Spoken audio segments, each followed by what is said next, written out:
Bienvenidos. Hoy estamos dando inicio a una serie de videos que les queremos ofrecer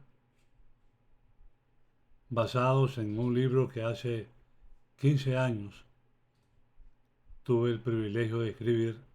Se llama La promesa es para todos. Hay 27 temas y hoy daremos inicio con el tema ¿Podemos confiar en la Biblia? En Josué 1.8 la Biblia dice: Nunca se apartará de tu boca este libro de la ley, sino que de día y de noche meditarás en él para que guardes y hagas conforme a todo lo que en él está escrito, porque entonces harás prosperar tu camino y todo te saldrá bien. Hay mucha gente sincera en el mundo que no cree en la Biblia, no cree que es la palabra inspirada de Dios. Algunos lo toman apenas como una gran obra literaria, otros como un libro de fábulas. En muchas universidades es estudiada como una fuente de información sociológica acerca de culturas antiguas. Y mucha gente se pregunta, ¿por qué tengo que creer que un libro que fue escrito muchos años antes es la palabra de Dios? ¿Qué base tengo? ¿Qué argumento tengo para aceptar que la Biblia es la palabra de Dios? Bueno, lo primero que tenemos que entender es que Dios es un Dios que se comunica. No es un Dios que guarda silencio. No es un Dios que creó al ser humano y lo abandonó a su propio camino, pues nosotros no somos frutos de la casualidad. Cuando nacimos en este mundo, Dios tenía un plan maravilloso para cada uno de nosotros. Si podemos aceptar esto, entonces podemos aceptar la Biblia como la palabra de Dios. Ese Dios maravilloso, que no guarda silencio, que te creó con un propósito extraordinario para tu vida, que en el jardín del Edén se comunicaba con Adán y Eva cara a cara. Hablaba como nosotros hablamos con nuestros amigos y cónyuges. Con nuestros amigos, Adán se regocijaba en hablar con Dios. Sin embargo, el tiempo fue pasando y cuando el pueblo de Israel estaba en el monte de Sinaí y queriendo Dios entregarles los principios eternos y comunicarse con su pueblo, estos respondieron así. Éxodo 20:19. Luego fueron a decirle a Moisés: es mejor que seas tú quien nos hable. Dinos qué debemos hacer y te obedeceremos. Si Dios nos habla, podríamos morir.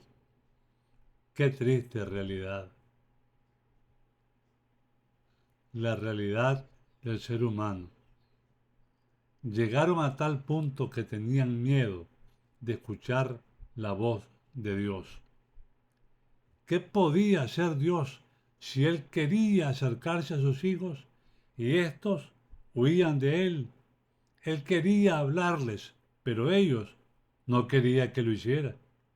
Fue entonces que Dios, no queriendo guardar silencio y con el afán de continuar orientando a los seres humanos, aconsejándoles, mostrándoles el camino de la felicidad, de la prosperidad, del éxito, para no verlos derrotados, humillados, fracasados en la vida, Dios decidió enviarles su palabra escrita y para esto escogió algunas personas, porque a lo largo de la historia de la humanidad siempre ha habido hombres y mujeres que han vivido una vida de especial comunión con Dios.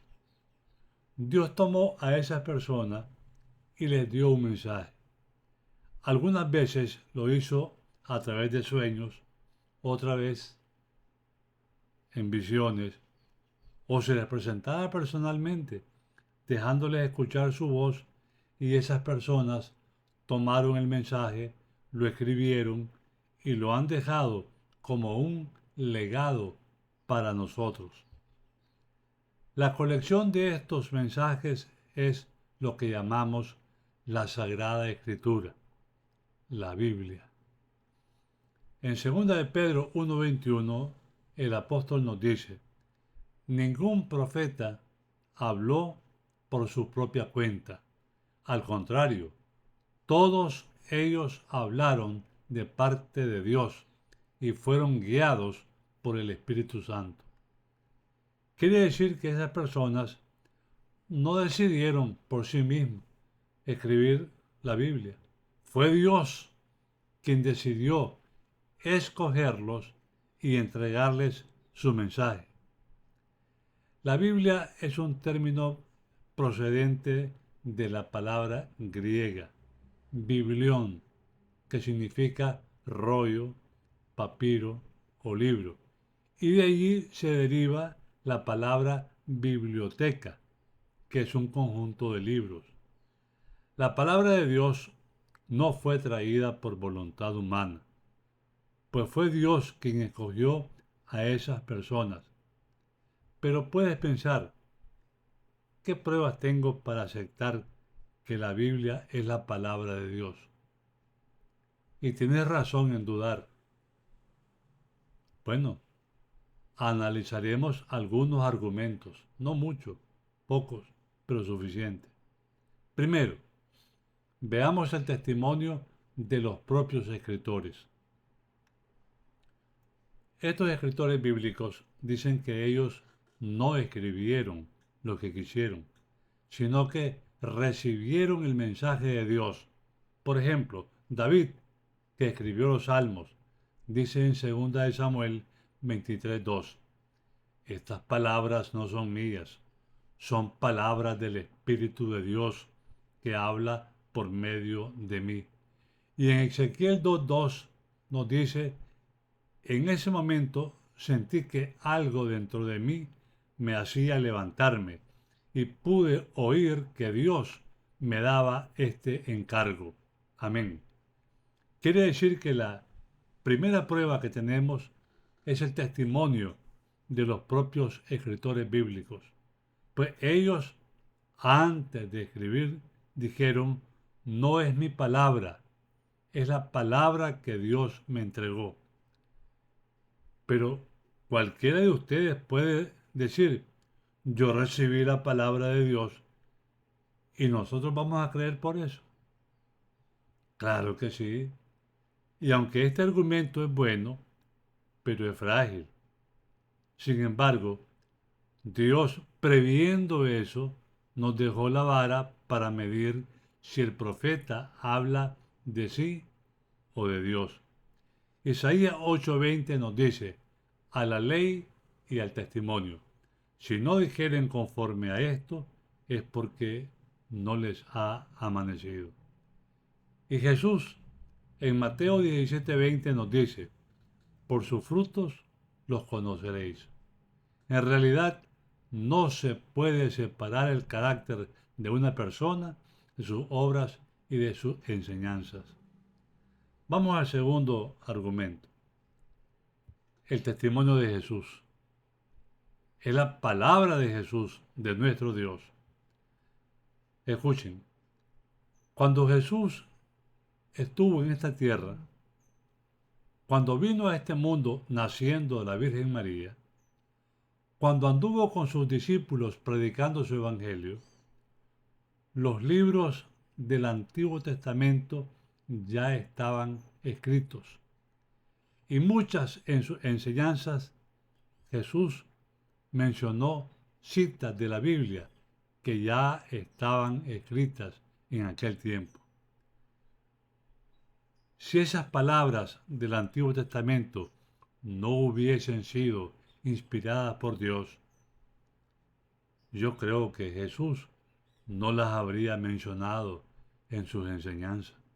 Por lo tanto, el hecho de que Jesús haya citado muchos versículos de la Biblia del Antiguo Testamento es una prueba más de que la Biblia es la palabra de Dios, porque Jesús no miente.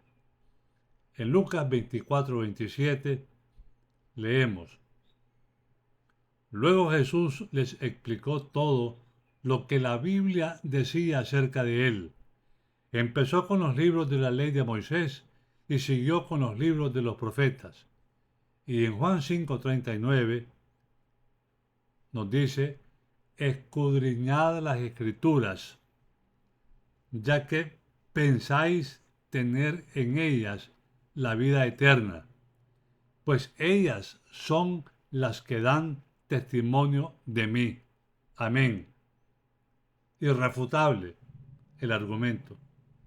Y en Hechos 18:28 leemos: porque con gran vehemencia refutaba públicamente a los judíos, demostrando por las escrituras que Jesús era el Cristo. Amén, vuelvo a decir. Contundente. Si ya no le creen a Jesús, ya no tienen a quién creer. Vamos a ver un tercer argumento: unidad de la Biblia. La Biblia fue escrita en un período de 1500 años. Moisés, que escribió el primer libro de la Biblia, que es el libro de Job, en el año de 1473 a.C., aproximadamente, y Juan el Evangelista, que escribió Tercera de Juan, que es el último libro escrito de la Biblia, no es Apocalipsis, es Tercera de Juan, y que fue escrito aproximadamente en el año 95, transcurrieron 1500 años. O sea, entre Moisés y Juan, todos los escritores ocuparon 1500 años para escribir la Biblia en su totalidad. Por supuesto, es imposible que se conocieran unos a otros y entre ellos. Miren, Isaías, Daniel, Ezequiel, Malaquía, Pablo, Lucas, Mateo, etc. Son 40 escritores bíblicos diferentes en todo: en cultura, en formación, en educación. La mayor parte de estas personas no se conocieron entre sí. Sin embargo, cuando leemos la Biblia, desde el Génesis hasta el Apocalipsis, perfectamente uno se da cuenta que hay una extraordinaria unidad. Es como si Moisés le dijese al siguiente escritor: mira, yo voy a parar aquí y tú continúas. Vas con el mismo raciocinio y luego el siguiente escritor para y le entrega la pluma al otro y le dice: continúa en la misma línea. Es algo maravilloso. El Génesis empieza narrando la historia de la creación. Después viene la entrada del pecado, la caída del hombre y la desgracia del planeta Tierra. Cuando vamos al Apocalipsis, la Biblia termina narrando la salida del pecado, la restauración del hombre y nuevamente un mundo perfecto y lleno de amor.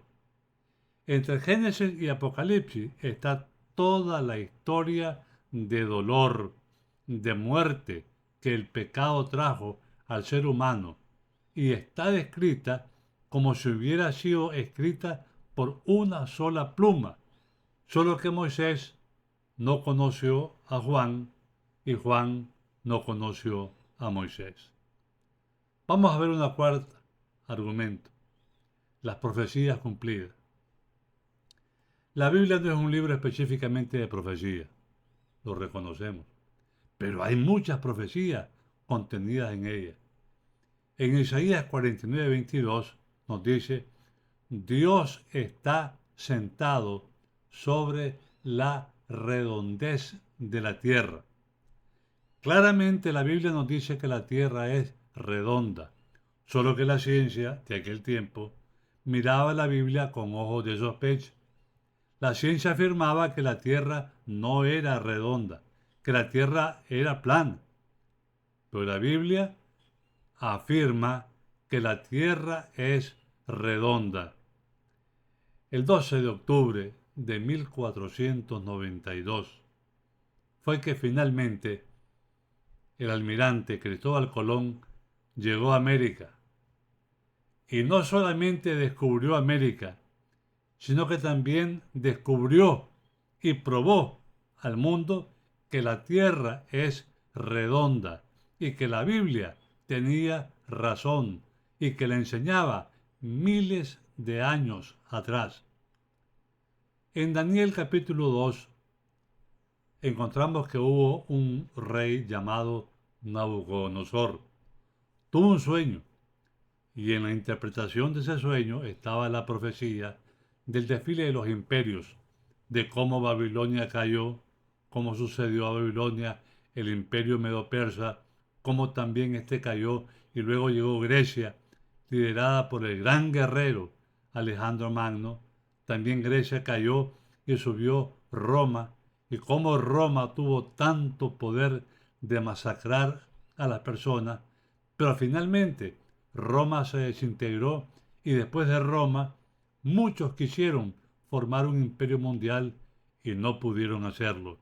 Y nunca más se levantará un imperio mundial hasta que finalmente Cristo vuelva a la tierra y termine con la historia de este mundo. Esa profecía, detalle por detalle, está mencionada en la Biblia, en Daniel 2. Amén. Quinto argumento, y el más grande, a mi concepto, es nuestro testimonio. El argumento más grande no es el testimonio de los escritores, y pido disculpas por esto, ni el testimonio del propio Señor Jesucristo, ni la unidad de la Biblia o las profecías cumplidas. Estos argumentos son contundentes y extraordinarios, pero el mayor y el más grande argumento es el poder transformador de la palabra de Dios. He leído muchos libros de historia. Yo tengo 76 años y desde los 8 años estoy leyendo. He leído libros de historia, literatura, geografía, poesía, filosofía, etcétera, etcétera, etcétera. Indudablemente que eso ha aumentado mi información personal. Pero mi vida no cambió. Y si cambió fue para ufanarme. Es imposible, y se lo digo como testimonio. Cuando yo leí la Biblia, mi vida cambió. Totalmente. Abandoné todo. Y me dediqué a estudiar la Biblia. Y tengo 44 años de estudiarla diaria. Y puedo decir con absoluta certeza, es imposible leer y estudiar la Biblia y que sigamos viviendo la misma vida de antes. La Biblia transforma. Yo he visto, a la iglesia han llegado multitudes de personas que habían sido borrachos, homosexuales, delincuentes, ladrones, mentirosos, adúlteros, fornicarios, políticos, etc. Gente pervertida, endurecida. Pero un día leyó la palabra de Dios y dentro de ese corazón sucedió un milagro. Ellos han testificado, al igual que yo, diciendo que estábamos perdidos, con hogares deshechos, no éramos felices. Muchas veces algunos intentaron suicidarse. La vida no tenía sentido para estas personas. Hasta que un día, por milagro de Dios, se encontraron con la palabra de Dios. Y no pusieron objeciones, no dudaron. Y entonces se produjo un poderoso cambio en sus vidas. ¿Saben por qué? Porque, repito e insisto, y es la base, la Biblia no es un libro escrito por hombres, sino por Dios, y lo ha hecho para rescatar al hombre de su pecado. Entonces, ¿cuál es el propósito de la Biblia? ¿Por qué Dios nos dejó la Biblia como un legado precioso para nosotros los que creemos?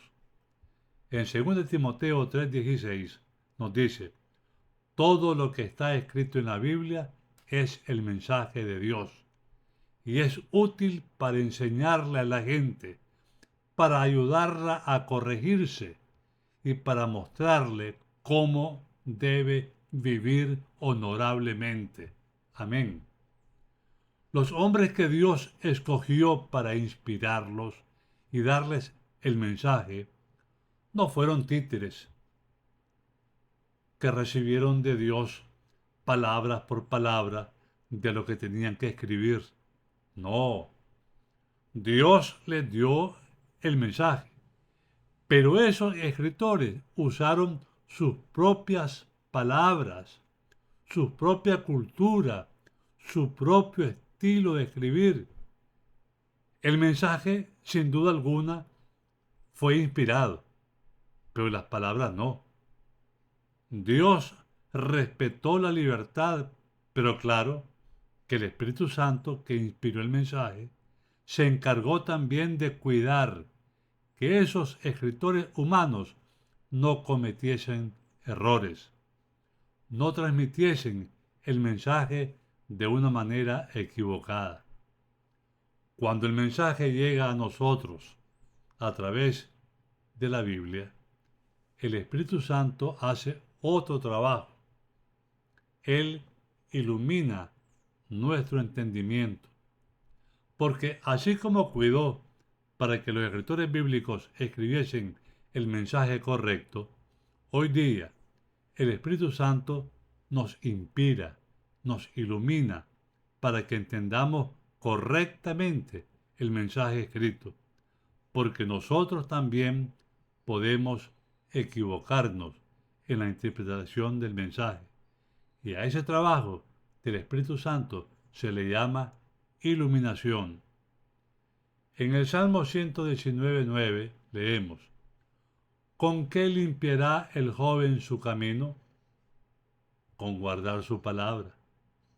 Uno de los frutos que aparece en la vida de aquel que estudia la Biblia es que su vida comienza a ser limpiada, comienza a ser corregida, poco a poco, en la medida que lee, que estudia, que cree y practica lo que lee.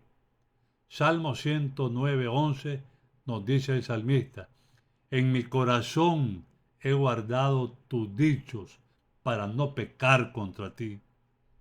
Quiere decir que otro de los beneficios del estudio de la palabra de Dios es que comienzas a entender cuál es el camino correcto. Recuerda que nadie puede estudiar con diligencia la Biblia sin que su vida cambie. Si no te miras en el espejo de la palabra de Dios, nunca te darás cuenta con exactitud lo que estás haciendo. Hermanos, la Biblia contiene 66 libros, 39 en el Antiguo Testamento y 27 en el Nuevo Testamento. Ahora, ¿por qué se le llaman Antiguo y Nuevo Testamento? Simplemente significa la palabra alianza. Así lo registraron los que escribieron este asunto. En el Antiguo Testamento, hay 29 libros. El Pentateuco, que tiene 5, los libros históricos 12, los libros poéticos 5, los libros proféticos mayores 5 y los libros proféticos menores 12.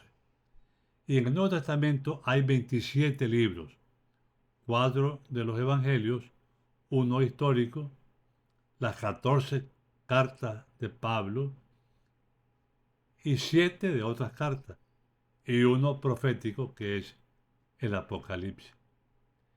Termino dándoles algunos consejos para estudiar la Biblia. Número 1. Ore y pida dirección del Espíritu Santo, porque el mismo Espíritu que ayudó a discernir el significado del texto le va a dar sabiduría para que usted lo comprenda. Número 2. Use una concordancia. Le ayudará a buscar las citas. La Biblia no se contradice y todas las citas deben armonizar sin contradecirse. Algunas Biblias traen concordancia al final. Número 3. Respete siempre el contexto de cada cita. Tanto el contexto anterior y mayor tiene que armonizar. O sea, lo que antes de la cita y lo que dice toda la Biblia con respecto a sí mismo el tema debe de armonizar. Muchos cristianos enseñan errores doctrinales porque olvidan este importante principio. Algunos ni siquiera saben qué es un contexto y esto lo lleva a torcer las escrituras. Número 4. Recuerden que Cristo es el centro de todas las escrituras. Obviar este principio caeríamos en errores doctrinales. Cualquier pasaje que se lee y estudie se debe hacer bajo esta perspectiva. Número 5. Recuerde que la historia se repite. Todas las historias encontradas en la Biblia poseen una doble aplicación. Algunas hasta 3, depende del contexto. Número 6. No introduzcas palabras que el texto no dice. Muchos protestantes, con el deseo de defender una doctrina, incrustan palabras que la cita no dice. Esto es pecado y hay maldición en añadir o quitar algo a la escritura. Número 7. Sea analítico, piense, razone. No se crea más sabio que Dios, ni tampoco se crea el nuevo Salomón. Analicemos para ver si lo que se plantea tiene sentido y si está fundamentada en toda la palabra de Dios. El proverbio dice, no seas sabio en tu propia opinión. Proverbios 3:7. Número 8. No lea la Biblia como un libro cualquiera, ni como un periódico, ni para satisfacer curiosidad. La Biblia se debe estudiar por tema. Elija un tema, el que más le guste, y busque esa palabra en la concordancia. Busque una concordancia, donde aparecerá la palabra que busca, y en todos los libros donde aparece la Biblia, existirá una relación y enseñanza como un hilo que la une a toda ella. Existe un folleto muy bueno al cual personalmente yo lo recomiendo. Se llama La Fe de Jesús. Contiene 20 temas fáciles de comprender. Les sugiero buscarlo. Número 9. No avance a otro tema si no ha comprendido en su totalidad el que está estudiando. Y 10.